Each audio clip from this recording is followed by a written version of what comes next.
Me again. I didn't plan on making a third batch, but unfortunately, for some reason, my second 5.5 gallon batch, I guess, went to what's called stuck fermentation. There was a number of things listed that would cause it. I couldn't put my finger on any of them.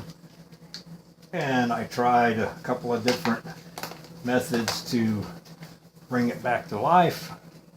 Nothing worked. So I may try to doctor it in the morning, but if I can't doctor it, I'll be pouring, oh God, I hate to even think about it. I'll be pouring 5.5 gallons of sweet red muscadine wine down the drain. I poured a gallon. No, I poured two gallons, I think, down the drain last year. 2 or 2.5. Okay, that's 4 pounds of sugar. I got this water heated. So one of the first things I can do is dissolve the sugar. Some recipes call for as much as 8 pounds of sugar on a 5.5 gallon batch. I'm not going to go that much. I'm going to go with about 6 pounds. Because muscadine wine is sweet, and I don't want my wine to be that doggone sweet. I think that's close enough. 6 pounds there. Okay. Is that pretty? The wine, I mean, the grape juice that's in there already looks good enough to drink. This is 4.2 pounds. I've already got about 8 pounds of grapes in my bag here. So along with this is going to give me about 12 pounds of grapes in this 5.5 gallon batch. I'm learning more every time I do it. I had these grapes left over because I was going to make some muscadine jelly, but since my second batch went bad, I figured, let's try another batch of wine. If the first batch, the 5.5 gallons, is doing excellent. It's the fermentation has slowed down to just about a crawl, and it's clearing up really good. Once the fermentation stops, the burper stops burping, then I'll rack it. I'll pour it through. Well, I'll siphon off the top. The big 5-gallon carboy has got about that much sediment in the bottom. So I'll put the siphon tube a 1/2 inch above that, siphon that good clear looking stuff off, waste a 1/2 gallon, pour a 1/2 gallon of the sediment stuff down the drain, and then pour that 5 gallons through a double cheesecloth to even rack it, clean it some more, get it cleared up. Of course, it's pretty clear right now. This is, I got the pectic enzyme already in the grapes. This is Campden tablets to help clarify and get the wine to clear up. And this is amylase enzyme to help increase fermentability. So I'm going to go ahead and put that in there now.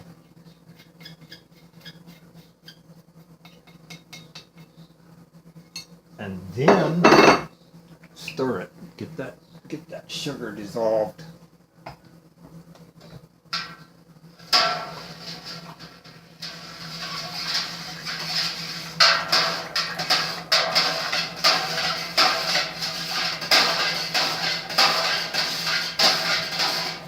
This is a 5-gallon or a 6-gallon stainless steel turkey fryer pot.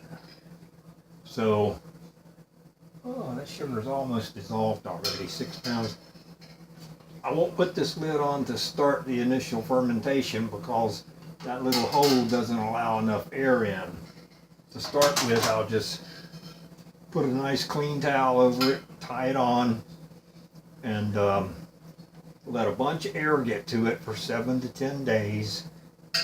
Then I'll take the grapes out and put this in a different container, or put the lid on, tie the lid down tight, and put a burper on it. And this hole here, I can put a rubber grommet in there to stick the burper in. This is what the burper looks like there.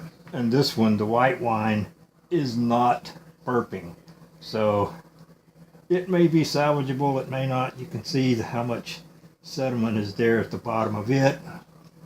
And I read tonight where a lot of scuppernongs, the golden muscadines, are used to boil and then add to vodka to make a more powerful liquor. And also, I read up on some country recipes for wine where people put a potato or two into the vat for fermenting, and the potato does something or another, but a lot of people just put cheesecloth on it and don't even go with the burping and all that fancy. I mean, there's, it's like people. There's as many ways to make wine as you can write in a book. So anyway, that's got, okay, sugar's not quite dissolved yet. Whoa, that spoon got hot.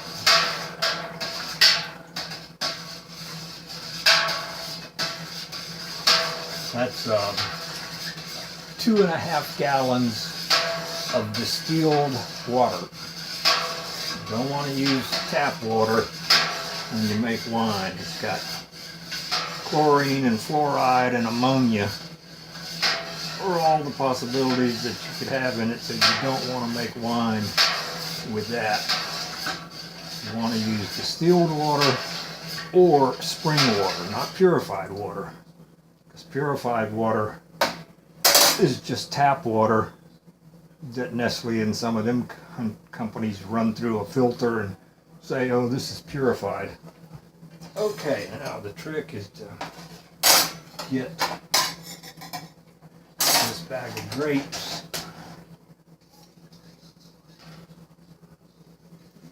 Yeah.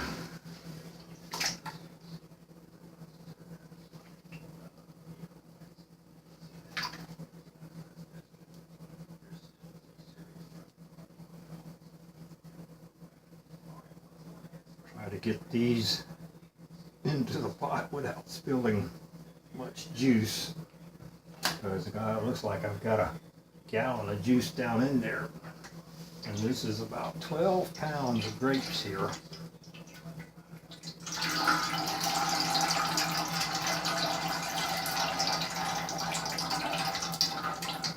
Ew, spilt a little, but that's no problem.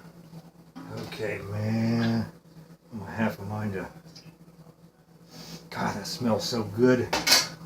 I'm not going to pour it all in there. I'm going to save just a tiny bit so I can have a glass of really good grape juice before I go to bed. Okay.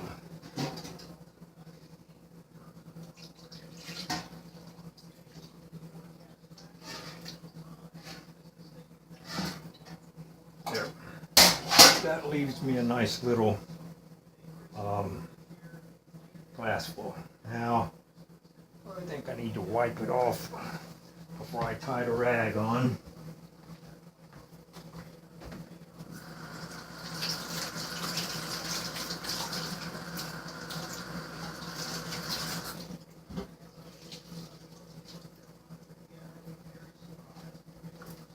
And the bag and the pots, the spoon was dry, but the bag and the pots, when I clean them, tonight I even bought some of this sanitizer brewers use. It's a no rinse cleanser, so I can be sure that everything is really super clean. Right now my level's up to there, so I'm gonna pour probably 2 more gallons. I've got 3 more gallons, I think. So I'm gonna fill it on up to about there, and put the rag on it, which